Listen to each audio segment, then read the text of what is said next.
What's up, guys?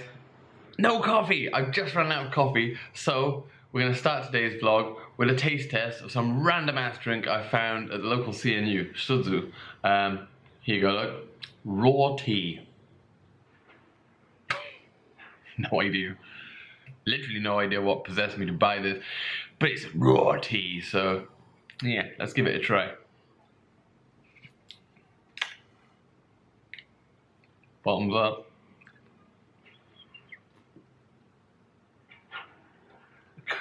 Ooh, that is raw. Like a hint of mint. Here you go. Fresh leaves. And have another sip just to make sure it wasn't like.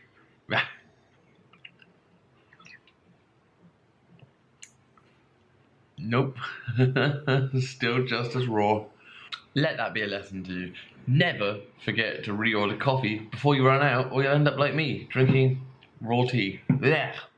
Right, let's get on with today's vlog. It's a question I get asked all the time by people on social media, friends, family, people I've met out and about traveling. And that question always is exactly the same. How is life in China compared to insert whatever country they live in here?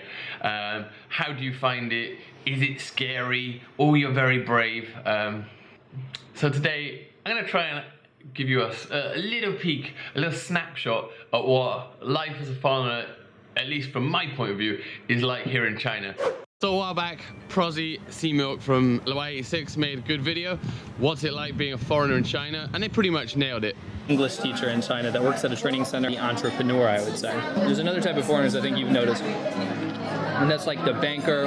Company sent them over here, kind of white collar job. I'm in China in the expat bubble as well. If you want to see the full video for that, links up above, and also links for both their channels, here and here. So out of all of those, I fall into the teacher category. So there's a few different types of teaching. I taught at a primary school for the first 3 years, then a kindergarten, now a training school. Kindergartens, public schools, basically a 9-to-5 job. You work during the daytime. Training schools, private schools that operate for students when they're not at school, extra classes. Basically a training school you work in afternoons, weekends, evenings. So it leaves you with all your daytimes free, which is pretty handy, baby. See? So that's pretty much the reason that I changed to a training school, apart from the fact that the salary was a lot higher. I mean, a lot higher.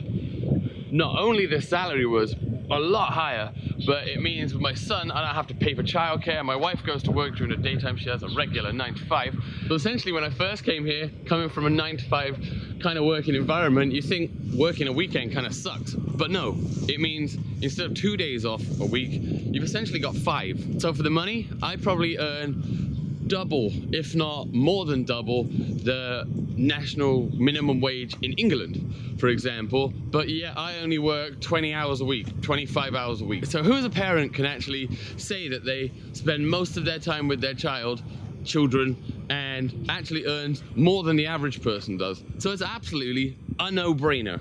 So an average week for me, Monday and Tuesday, days off. Wednesday, Thursday, Friday, I work 4:30 to 8:30. That's not entirely teaching the whole time. That means that's the time I'm actually in work. Teaching for probably sometimes an hour and a half, sometimes an hour, sometimes 3 hours. So it kind of varies. So on a Saturday and Sunday, 8:30 in the morning till 6 in the evening, but you're not teaching that whole time, maybe 3 classes. So there's potentially 4.5 hours of work. The rest of the time, you can prepare lessons, or you can just surf the internet, or you can go out, you can eat, you can hang around. Basically, you just have to be in work for that time. You do have a few things that you probably want to consider before you think of moving to China. Number 1, if you don't like being stared at, kind of like a zoo animal sometimes, then probably not for you. China, you will, as a foreigner, you will definitely get a lot of, ooh, look at that, look at that, maybe some picture taking. If this is, it can be a little bit annoying. Sometimes it's quite sweet and innocent. It's usually like a child going, ooh, look, a foreigner. If you're not ready for that, probably just China is not for you. Number 2, if you don't want to eat with chopsticks, probably also life here is going to be a little bit hard. 99% of life here is all chopstick related. everything you eat will be chopstick related. You do get some foreign restaurants, like if you get your Spanish restaurant, if you get your American steak restaurant, they will provide a knife and fork. So you need to be prepared that you will be using chopsticks. So it doesn't matter if you can't do it when you come here, you'll learn pretty fast. It's not hard. Number 3, now it can get pretty hot in the summer. Like where I live, Wenzhou is south of China, so it's pretty much hot all the time. You can see, look. It's the end of October and I'm still in shorts and t-shirts and still sweating. But if you don't like ridiculously hot, this could be a problem for you. Pretty much, life here in China is pretty good as a foreigner. You can make a hell of a lot more money, you can work less hours, and just look around. There's some amazingly beautiful places. So the great thing with here, compared to any other country that I've lived in, is that every day is completely different from any other day. You literally can be out at least once a day, you'll find like a, huh? What the hell? Or wow, that's a cool moment. There's always something different. The culture here is always surprising you with like really cool things, the festivals, the holidays, so many cool things to do. If you like adventure, definitely come to China.